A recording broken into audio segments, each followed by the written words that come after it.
3. How you doing? I'm Louie Gamino with Enviroscape LA.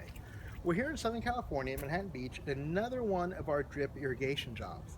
Now, irrigation or drip irrigation has several purposes, several functions we really utilize it for. This one here, it's actually subsurface as opposed to it laying on top of the soil. Now, the reason for that being is they're going to do a native lawn here. So, of course, with the irrigation, the whole goal is to apply water, to the root zone.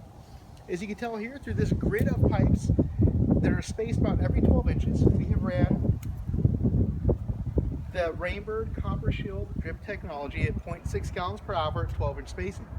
Now, if you just take a look, perhaps from the side view here is where I'm looking at, you could notice it's dug pretty uniformly, about 4 inches deep. And as you could tell, these rows of trenches, they're about every 12 inches. Now keep in mind, we are going at a slope here. It's sloping from right is the highest side to left is the lowest side.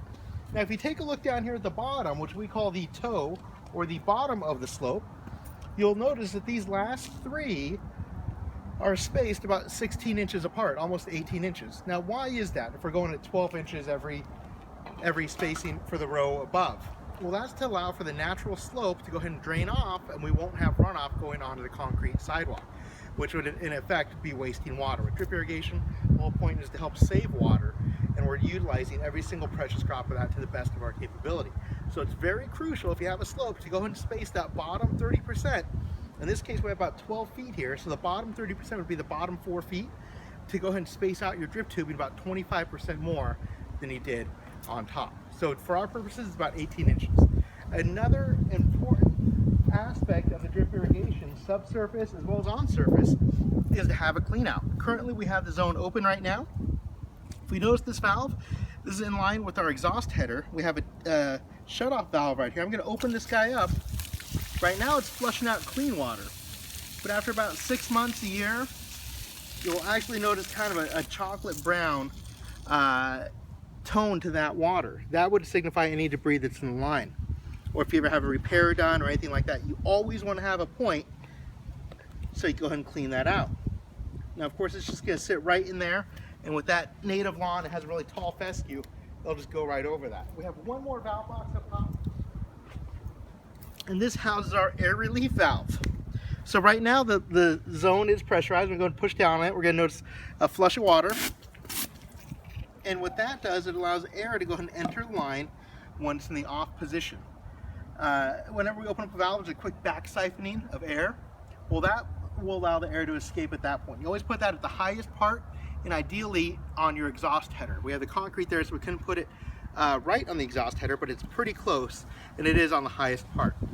So that's two vital features of a good drip job. One more, we'll take a look at the valves here, the type of valves we're using.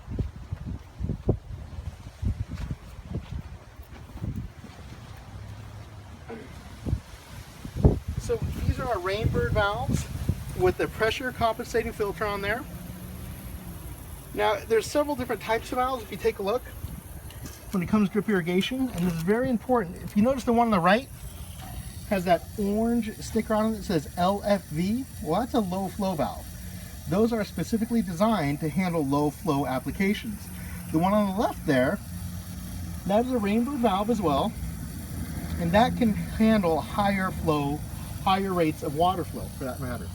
So whenever you're designing an irrigation job, you really need to know which valve you're going to use.